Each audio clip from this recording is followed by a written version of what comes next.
Jimmy, bienvenido, hombre. Como siempre, gusto. Epa, qué bueno verlo. Ayer estuve viendo la charla de bombas de vacío y wow, déjeme felicitarlo, Muchísimas gracias. muy interesante y creo que el tema que teníamos para hoy era otro, pero vamos a hablar de vacío porque Me parece muy interesante y muy valioso. tuvimos muchas preguntas, hubo mucho interés. Hubo mucha interacción con los, con los internautas, yo creo que esa palabra está mandada a recoger, Sí, un poco vieja, pero funciona todavía. con los suscriptores. Sí. Y bueno, les voy a dejar el link ahí en la caja de comentarios para que vean la charla de Don Jimmy acerca de las bombas de vacío. Hoy vamos a ver qué es el vacío, algunas clases de vacío, algo más relacionado con, no con las bombas, sino realmente con el vacío. Y para empezar, el vacío desde el punto de vista físico es la ausencia de presión. Depresión, exacto. Correcto, muchas veces no lo conocemos. Correcto. Y hay que entender, Harold, que las bombas de vacío, como bien lo mencionaba yo anteriormente, no hacen vacío como tal, hacen una condición que llama al vacío. Pero al igual que el cero absoluto y la ausencia de luz, hay una medición que manda un vacío absoluto. Correcto. Entonces, nosotros con las bombas que tenemos, que utilizamos en nuestro rango, que realmente es un rango casi que medio, no podemos alcanzar valores muy grandes, pero sí lo suficientes como para certificar equipos. Ok, eso es hacer vacío. Hacer vacío. Porque es que, bueno, hay que entender que vacío no solamente es ya Jimmy lo está diciendo, en la parte de aire acondicionado, refrigeración. O sea, hay industrias donde hacen ultra vacío. Sí, hay algunas industrias, digamos que, vamos a ver, la industria aeroespacial utiliza Correcto. ultra vacío a través de sistemas de vacío especializados. Son cámaras. Sí, son cámaras que realmente son las que usan los astronautas para hacer algunos de los ejercicios y algunas pruebas también, incluso de laboratorio. Correcto. Se hacen en un ultra vacío o vacíos en valores muy bajos, porque se necesitan ciertas condiciones de aplicación. Ojo, importante, no es, y repito, no es que nuestras bombas alcancen estos valores, ¿verdad? No. Estamos hablando que una bomba, vamos a ver, una bomba de paletas o una bomba centrífuga está dentro del margen de vacío grueso, ¿verdad? Y el vacío se puede estar más o menos dividiendo en 4 etapas, ¿verdad? Que es el vacío medio, el vacío grueso, un vacío medio, un alto vacío y un ultra alto vacío. Nosotros estamos en la industria nuestra que es aire acondicionado y refrigeración, Estamos en el grueso. En el grueso. A pesar de que usamos valores bastante buenos, seguimos estando dentro de la parte gruesa. ¿Por qué? Porque las bombas que normalmente se utilizan son bombas de paleta, ¿verdad? Son bombas centrífugas, entonces estas bombas no nos dejan tener valores de vacío demasiado grandes. Sin embargo, hay que tener en cuenta de que nuestros valores de certificación, que aquí es un punto interesante, que los valores de certificación son bastante buenos para nuestra industria. Correcto. ¿Verdad? Eso, ok, según lo anterior, entonces, ¿cuándo se aplica a vacío al aire acondicionado y a la refrigeración o a un sistema general de refrigeración? Bueno, hay muchas condiciones, Harold. Desde una apertura de un sistema que está nuevo, ¿verdad? Un cambio de algún componente, un movimiento, cualquier cosa que se haga dentro del sistema, posterior a una apertura hay que hacer un vacío. Hay muchos vacíos y muy diferentes tipos de vacío. No es lo mismo hacer un vacío en un sistema pequeño que en un sistema BRF o una paralela o un sistema grande, ¿verdad? En la cual tenemos que hacer vacíos incluso por etapas y están las técnicas del triple vacío y otras técnicas ahí que se pueden utilizar. Perdón, Jimmy, cuando hablas de un vacío pequeño, ¿a qué te referís? ¿A un equipo pequeño? A un equipo pequeño, un equipo doméstico, un refrigerador, ¿verdad? En el cual podemos darnos el lujo de que con una sola bomba, uniendo el circuito completo, podemos hacer un vacío sin necesidad de hacer divisiones, además de que el sistema no nos permite hacer divisiones, porque no hay un cierre. Pero hay sistemas los sistemas que son de la parte comercial hacia la parte industrial, el vacío hay que hacerlo por etapas, hay que certificar cada una de esas etapas. las líneas de líquido, los tanques acumuladores, condensadores, compresores, evaporadores, todo hay que certificarlo por separado, al igual que cuando trabajamos en sistemas BRF, que se hace una certificación total del equipo, pero esa certificación no solamente tiene un valor, sino que también tiene un tiempo. Ok. ¿Y el vacío es igual para aire acondicionado que para refrigeración? En realidad debería ser lo mismo, Ajá. el concepto debería ser lo mismo. Lo que sucede es que los sistemas BRF actualmente han puesto en boga el tema de utilizar cierta cantidad de micrones para certificar. Sin embargo, hay que entender vamos a ver, que la refrigeración y el aire acondicionado siempre han venido de la mano durante mucho tiempo. Y esta parte de la certificación venía de los sistemas paralelos, que los sistemas paralelos son como decirle un BRF, solo que más rudimentario, ¿verdad? Que es más o menos el mismo principio. Entonces, ¿qué es lo que se hacía? Que se le pedía a la compañía que estaba haciendo el trabajo que hiciera un vacío certificado, que no solamente alcanzara el valor, sino que alcanzara un cierto tiempo en el cual se pudiese certificar que realmente el vacío se había alcanzado. Cuando hablas de vacío certificado es alcanzar la cantidad de micrones. Ajá. Y el tiempo, ¿verdad? Entonces hay algunos equipos que nos van a decir, al igual que cuando hacemos las pruebas de presión, Correcto. que las pruebas de presión van a tener cierto movimiento, porque hay que entender que si yo hago una prueba de presión hoy a 25 grados y mañana el día está a 35, a la hora que yo voy a hacer mi medición hay un cambio. Hay un diferencial. ¿Verdad? Hay un diferencial que no necesariamente es que yo tenga una fuga. ¿Verdad? Puede ser que tenga un incremental en la presión o una disminución en la presión de acuerdo a la temperatura. Por eso, buen punto, porque ahí es donde entramos, porque hay muchos técnicos que están acostumbrados a presurizar haciendo vacío. A probar fugas haciendo vacío. Ajá. Bueno, eso, que son, correcto, sí. Son dos términos diferentes.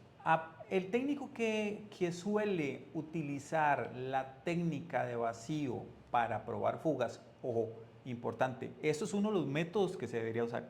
Debería ser nuestro último método porque es el más riesgoso.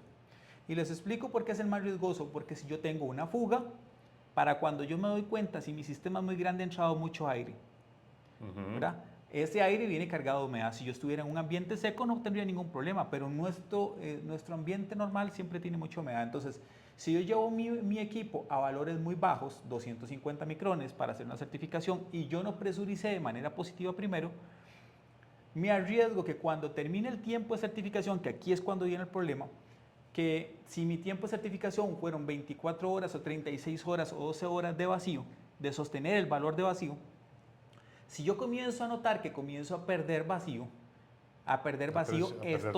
estoy entrando, me está entrando aire al sistema. Importante, para cuando mi micrómetro, mi vacómetro comience a leer la cantidad de micrones que sea, ya yo tengo aire entrando. Entre que encuentro la fuga, que voy a tener que hacer, romper el vacío, presurizar, entonces estoy perdiendo tiempo. Pero no solamente esto, estoy haciéndole un daño al sistema, ¿verdad? Y es que es importante entender que cuando yo presurizo para buscar fugas, realmente estoy desplazando todo el oxígeno, pero no estoy desplazando la humedad. Es correcto. Entonces, por eso es lo que acabas de explicar, que es una mala práctica. En realidad es una mala práctica que se ha puesto de moda, no entiendo el por qué, ¿verdad? No entiendo el por qué, porque hay algunas personas que dicen, te voy a enseñar a certificar un equipo a través del vacío. Y caramba, si yo certifico mi equipo a través del vacío, me juego el riesgo, como le repito, a que si el sistema es un sistema muy pequeño me voy a dar cuenta en unos segundos. Pero si mi sistema es muy grande, puedo tardar desde minutos hasta horas en que mi sistema de certificación o mi vacómetro me dé la indicación de que algo está sucediendo. Ahora, ¿qué es lo que sucede? Que si yo no presurizo antes, la presurización tiene muchos beneficios. Si yo agrego nitrógeno al sistema, el nitrógeno tiene la particularidad de absorber, de tener capilaridad, entonces absorbe una parte de la humedad y cuando yo lo expulso, a la hora de la descompresión, voy a expulsar un poco de esa humedad. Entonces mis valores de humedad cada vez van a ser más bajos, por eso que se hace el triple vacío, que es una prueba ascendente-descendente. Mucha presión al inicio, muy poca presión al final, un vacío muy bajo a un vacío más alto, ¿verdad? Correcto. Entonces, ahí vamos trabajando con esto. ¿Cuándo hacemos un triple vacío y por qué? Bueno, un triple vacío es muy importante, digamos, deberíamos de hacerlo cada vez que hacemos un arranque de un equipo, se debería utilizar una Equipos, cuando hablas de equipos, residenciales, cualquier equipo de un técnico serio debería ser triple vacío. Lo que pasa es que aire acondicionado y refrigeración. refrigeración. O sea, una refrigeradora deberíamos de hacerle deberíamos de hacer triple vacío. Ojo, Harold, no incurrimos en un gasto ni siquiera en tiempo ni en recursos. Porque como le estoy explicando, el valor que deberíamos de meter es un valor muy bajo. O sea, nada hacemos. No sé si has escuchado alguna vez de que hay un técnico en un proyecto que dice, le metí 500 libras a un sistema BRF, vamos a ir a un sistema grande. Ajá. Y resulta ser que toda la certificación está buena, parece que todo está bien, le metí presión, me dio bien, hice vacío, me dio bien, cargamos el sistema y 2-3 meses después me llaman y me dicen, tengo una carencia de gas. ¿Qué pasó? La fuga que quedó era tan pequeña, pero tan pequeña, y los valores que utilizamos en la presión positiva eran tan altos que había demasiado volumen adentro. Entonces, para que la certificación se dé, no pasó suficiente tiempo para que el volumen saliera. Correcto. Lo mismo pasaría con el vacío.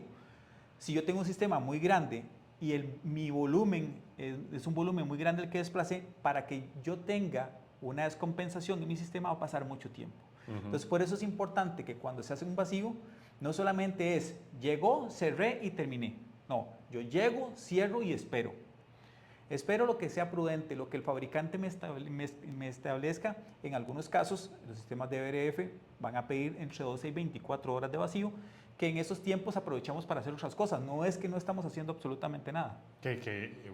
Una de las prácticas que normalmente hacemos es que dejamos el manómetro pegado, viendo que no se nos mueva, cuando lo que queremos de utilizar es un vacuómetro. O sea, deberíamos de utilizar un vacuómetro que esté certificado, importante. Siempre cuando utilizamos un vacuómetro, al igual que un manómetro, cada cierta cantidad de tiempo deberíamos de tener un segundo vacuómetro para certificar el primero, ¿verdad? Nunca confiarnos.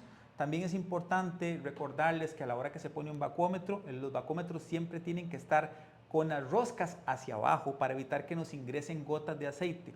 ¿Y de dónde vienen esas gotas de aceite? Del proceso de vacío que hace evaporar muchas cosas, y puede ser que una gota nos caiga en el sensor de presión y nos dé una lectura falsa. Como puede ser que sea una lectura muy alta, puede ser que sea una lectura baja muy falsa, e incluso podemos pensar que la herramienta está dañada.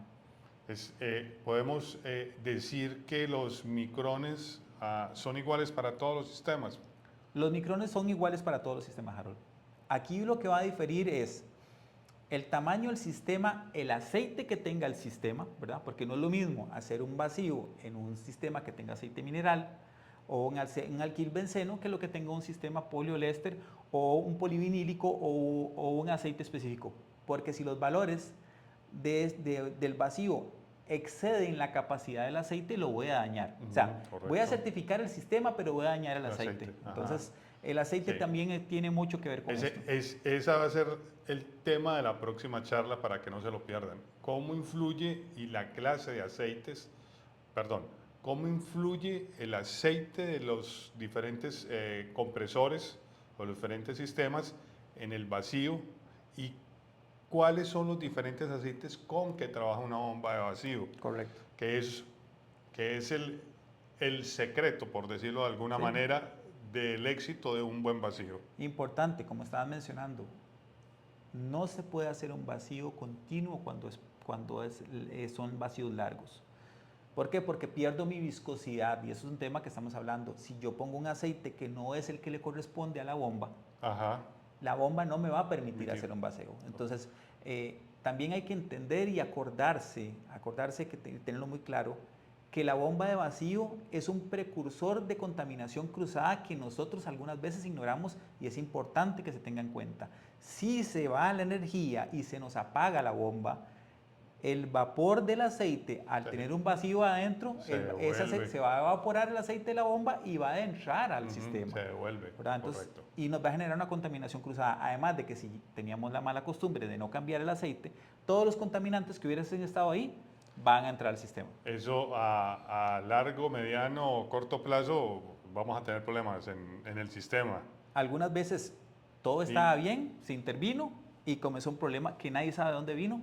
El problema estuvo en una bomba vacía. Correcto. Correcto. Ya para finalizar, y vuelvo y repito, los invito a la próxima charla o al próximo video que estaremos subiendo.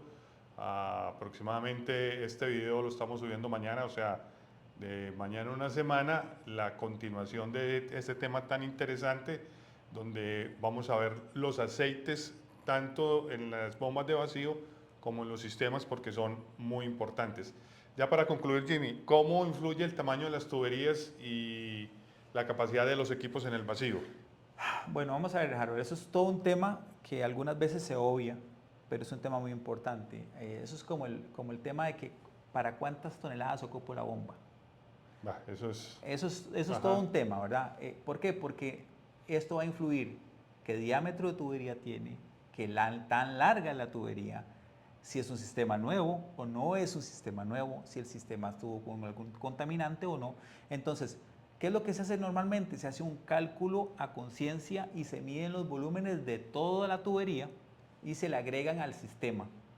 Con eso podemos determinar una bomba, ¿verdad? Yo sé que eso es un tema bastante profundo y bastante técnico, pero a final de cuentas nos ahorra un montón de recursos, un montón de tiempo. Pero ¿qué pasa con el técnico que tiene una bomba de 4 CFM, por ejemplo? Bueno. Y está trabajando en un sistema BRF. No debería trabajar con esa bomba, por ejemplo. Sí puede trabajarlo, pero va a durar mucho tiempo. Es un tema de conciencia, ¿verdad? Estamos hablando de que la bomba te va a dar 4 CFM, que es el desplazamiento de esa bomba. Y eso lo va a tener que multiplicar por el número de CFM que tenga el sistema adentro. Entonces, ojo, esto tampoco es regla cerrada. Sí, o sea, no quiere decir... No está escrito en piedra. Que si mi sistema tenía, no sé, 500 metros cúbicos, yo voy a pretender que en cierta cantidad de minutos se alcance. No, sencillamente hay que entender que yo saco un valor de desplazamiento sobre presión positiva. Sobre presión positiva, ¿verdad? Cuando comienzo a llegar a presión negativa, el sistema sigue desplazando, pero está desplazando sobre presiones negativas. Y es que ese es otro tema, porque normalmente vemos los técnicos con los manómetros y ya llegó al 0 y no le da más. Y dice, llegamos. Sí, pero eso es incorrecto, ¿verdad? Vamos a ver, como siempre se ha dicho, lastimosamente, bueno, para beneficio actual hay mucha tecnología y muchas facilidades. En el tiempo atrás era solamente un tema de tiempo, ¿verdad? Era un tema de tiempo de tratar de pensar cuánto tiempo deberíamos de hacerlo. Entonces decía, para un trabajo tal, yo hago tal cosa. Entonces se hacían las famosas pruebas de acidez a cada rato y se paraba el sistema. Voy a hacer una prueba, voy a hacer una revisión de tal tipo, voy a cambiar los filtros. Entonces eran muchos cambios de filtros, correcto, muchas pruebas de acidez. No se lograban certificar los equipos algunas veces y era porque no alcanzábamos los valores de vacío correctos. Porque no teníamos la herramienta en ese tiempo. Encontrar un vacúmetro era muy raro, eran muy caros, ¿verdad? La gente que los tenía no los cedía. Alguna gente los tenía y no los sabía ni siquiera usar, ¿verdad? Teníamos los vacúmetros que eran vacúmetros de luz, que lo que tenían era una escala que iban apagando luces. Entonces usted no sabía, porque entre una línea y la otra línea había mucho espacio. Entonces usted no sabía exactamente en cuál. ¿Dónde estaba? Sí. Y también los fabricantes no nos decían a cuánto querían los equipos, ¿verdad? Sí, Entonces era muy empírico. Era muy empírico. A pesar de que estaba la herramienta, era muy empírico. Era como cuando a alguna gente se le ocurre medir con un megómetro una bobina y es un megómetro de luces. Y uno dice, bueno, ¿cuál era el valor real? No sé, entre tal y tal. Porque no hay un valor real, porque lastimosamente es lo que el fabricante puso entre una luz y la otra. Exacto, no sabemos si hay o más 5 o menos 5 y ahí es a conciencia a lo que quiera, pero bueno, ahora que lo estabas diciendo con la tecnología que tenemos, o sea, ya hoy vacuómetros en cualquier lugar los podemos encontrar. Encontrarlos, el precio es bastante más económico, son mucho más sencillos, algunos manómetros ya los traen incorporados, se pueden usar por aparte.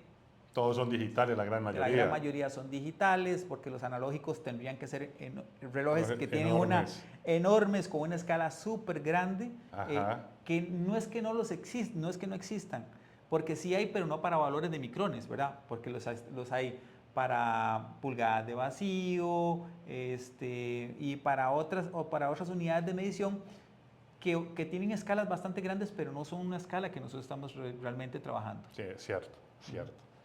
Bueno, amable audiencia. Mañana tenemos un video en continuación de los temas de vacío, en el cual vamos a desarmar una bomba de vacío y ver algunas partes de los componentes y seguir sobre esa línea, ¿verdad? Sobre la línea técnica. Ok, Jimmy, mil gracias por la participación. Audiencia, los esperamos en nuestra próxima cápsula técnica. Dudas, temas que quieran tratar ahí en la caja de los comentarios.